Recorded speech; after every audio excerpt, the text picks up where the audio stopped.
again, and today we'll be talking about off topics. Really, not one major topic at this point in time, but I'm gonna start with raising of our sons. I have three sons. Rob has one son, and understanding the day and times which we are in. Let me take that back. I should say kids, man. Really. Yeah. You know, I don't want to leave out the young girls who do have fathers in their lives. Mm-hmm. That's the most beautiful thing when a young lady gets the opportunity to have her father in her life, Mm-hmm. that he sets her up for success, Yes. of knowing what a man is supposed to be. Furthermore, with my sons, is teaching them how to be men, raising them up to be that man that they're choosing to be, Mm-hmm. not what I want them to be. Anything you want to add to that?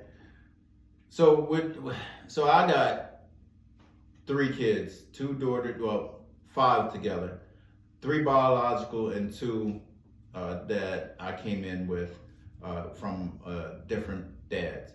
So raising them differently and try to pour into them what I have learned and what was instilled in me.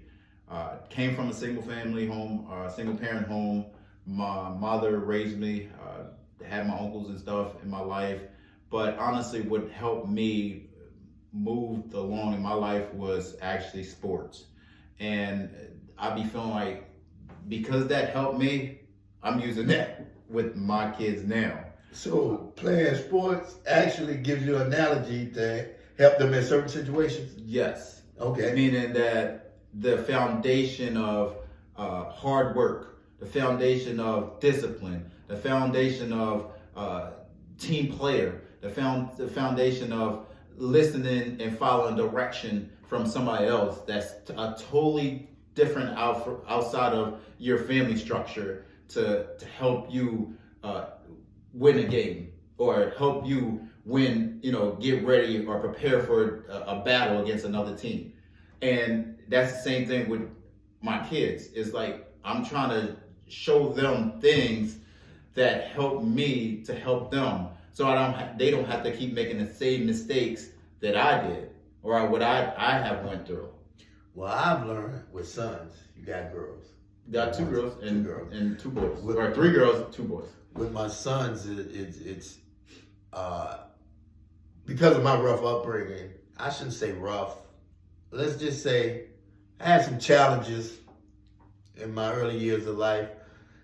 Helped me to actually help my sons. I vowed to myself when I became a father that I will be a better father than the father I had, which I didn't even know at the time, late in age.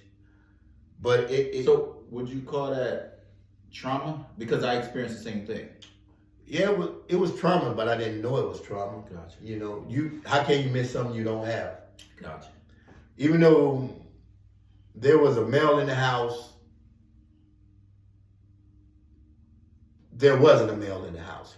But I was gonna make sure that my boys didn't have that same issue that I had. I wanted to show them what a father looked like, what a man brings to his sons. And that helped me along the way. I went down a lot of wrong roads in life. We want the best for them, but we're not perfect. And I had to understand that. And the best way I understood about me not being perfect is to actually, when I did make a mistake with them, or I made a mistake in saying something, I could sit them down and let them know, hey, Dad was wrong about that. Mm-hmm. I made a mistake, and correct what mistake I made. That shows them to be responsible for your actions. Take responsibility of what you do. That's one of the strongest things I try to pour into my sons, is taking responsibilities in what you do. I say my sons, I can only say two of my sons at this time. I have an older son that chooses to go his direction, and he has all the right. He's at that age where if he thinks that's the best way he should go, I give him that. The other two, I will continue to pour into. I will give them all my experiences and wisdoms that I've been blessed with to become a better man, so they will become a greater man than I. So, I'm just learning everyday life things, learning situations, growing as a parent. Because at times, we as parents continue to try to parent our children like they're still age 3, 4, or 5. And we got 12, 13-year-olds. Mm. It doesn't work. We must know as parents that we have to grow also. Mm. So once we understand that growth comes with us, that we can actually pour into them as they're growing, we're achieving a greater goal. Anything you'd like to add to that? So you're saying holding yourself accountable for actions that you have committed, so your kids, your sons, don't make those same mistakes. They understand how to hold themselves accountable, because dad is holding himself accountable. Most definitely. And it's not easy. I got a 17-year-old, and he's doing better. But it's all in talk. All we're doing right now is talking. And we have to understand one thing. I learned this. I might not get it at this time, but by you pouring into me, I get it as I get older. It stays with me. The good book reads, raise a child in the way it should go. He should never part from it. Mm-hmm. So by you pouring into your children positivity, not negative, because we can be very negative towards our children. Our children not understanding we're still human. We still have emotions. We still will make mistakes. That's one thing we have to understand as parents. We're not perfect. And once you can understand you're not perfect and hold yourself responsible for your actions towards your kids, the life lessons you're giving them, those things will help them down the road. I agree. I agree, because it's a lot of life lessons that I missed, that I kind of just was doing it on my own base. Honestly, it's not even doing it on my own. It was going off my partners or my friends that I considered my friends at that time, going off their ways and try to implement that in my life, and not knowing that some of the stuff that they was doing was wrong, and knowing that they was getting punished or getting disciplined for that. But my mother was working 2 jobs, so I never really felt the discipline that I needed at that time to make that corrections in my life that I needed, because she was always working 2 life. I was always the golden child, because I made sure I was discreet with some of my stuff, and then the stuff that I got caught on, I made sure I didn't get caught on them. But talking about our kids, it's more of, for example, it's more of, if you have a kid, a teenager, that you gave them a phone and they're up all night on their phone or their tablet, and they have a job to go to the next day, what would you do as a parent? Would you A, take that away as discipline, or B, continue have them being on that phone, knowing that wear and tear is going to be on that child or your son or your daughter's body when they get up? Or let them do what they want to do and then try to discipline them later when they fall asleep, or if their principal or their fussing or their teachers, they're trying to cuss their teachers out and stuff like that. Well, what would you do as a parent? We all know one thing, Rob. We ain't gonna let them do what they want to do. Majority of us won't let them do what they want to do. Some of us will, depending on what type of parent you are. Yes. This is not for everybody. And like I said, this is our opinion. Everybody has one. We all know everybody has an opinion. But to try to do what's right for you, these are some ideas we have that we've experienced with our own children. And like I said, we're not perfect. We're not perfect. We do the best we can do. And that's all we can do. The best we can with what we have. Whatever knowledge you have, that's what you're going to give them. Your understanding, that's what you're going to give them. Whatever they learn besides from you, from friends and people outside of your home, that's what they're going to get. So we must understand this walk that we have, these children that's under our guidance are very, very vulnerable to a lot of things. You said something really profound that I want to hit on, that popped in my head.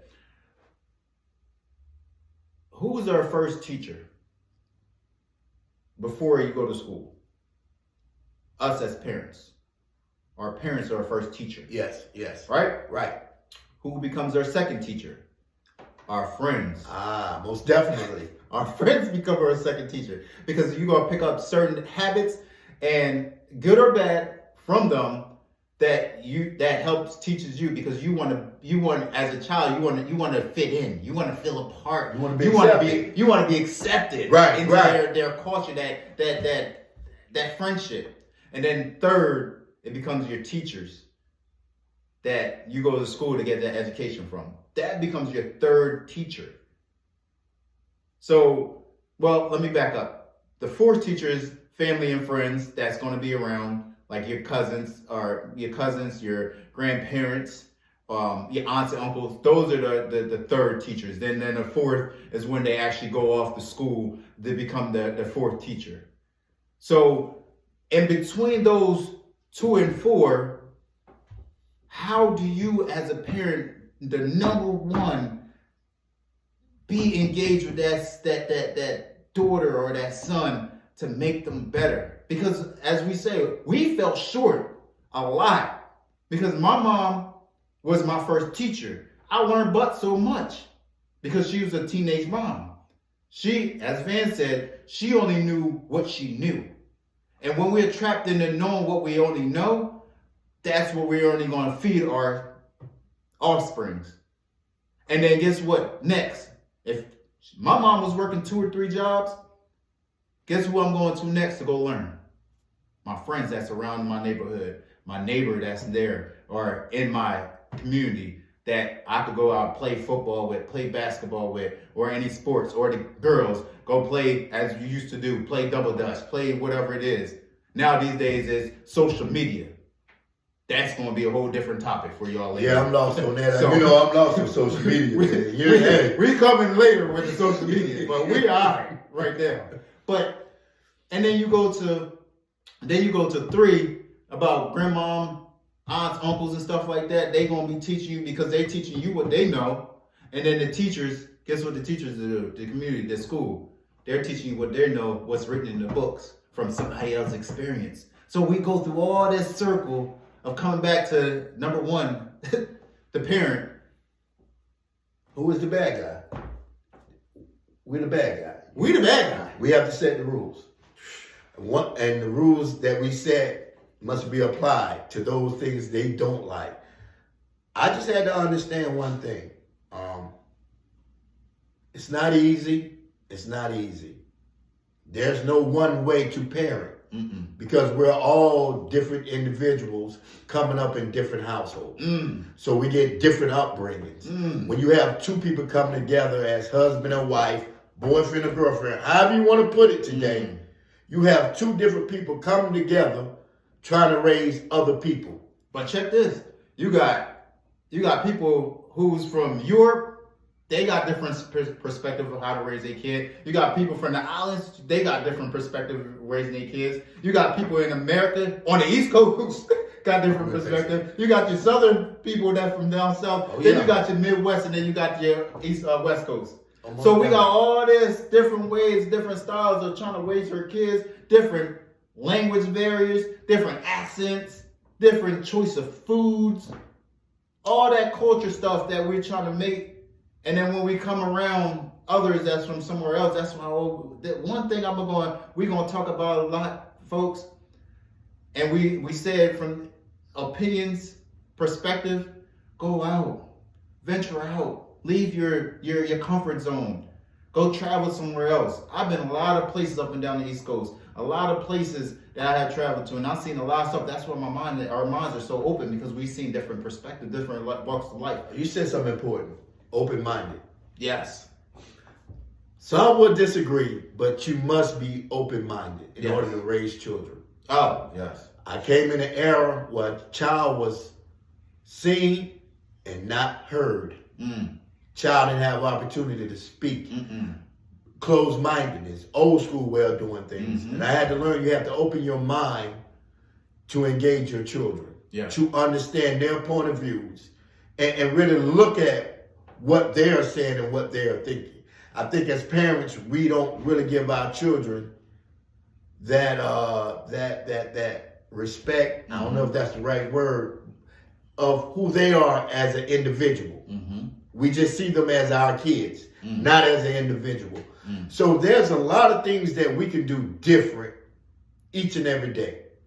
It's just to open your minds and understand that your child is an individual also, just like you.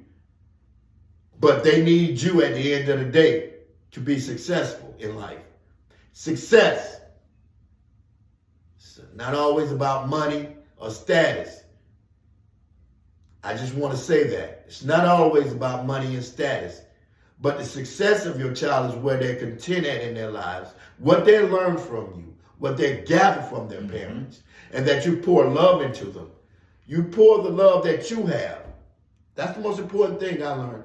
That by me not having a father, and at the end of his life, he wanted to take part in my life. And by me not having him in my life, I took that opportunity to spend a little time with my father before he passed away. Actually, it was 2 days later. So I was 32 years old when my father died. I spent 2 days with this man before he wanted to really spend time with me. But I made sure, and I'm making sure, that my children don't have the same situation happen to them. Yes. I thank God for blessing me with understanding my circumstances that I had to go through to grow as an individual, that I'm able to pour into my kids' life. These young men that's growing up under me, that I am guiding, not controlling. Yet again, I am guiding, not controlling. I'm not here to control my children. I am here to guide them to a better way of life. That's our responsibility to our children. My opinion, like assholes, everybody got one. It's my opinion. Yo, yes, you right on it, man. And people, just look at things, man. Everybody got opinion. You know, you could drop whatever you want to drop in the comments, but remember, we just coming from giving our testimonials and the people we bring around giving their testimonials. So because you're experiencing something different, that don't mean we're wrong.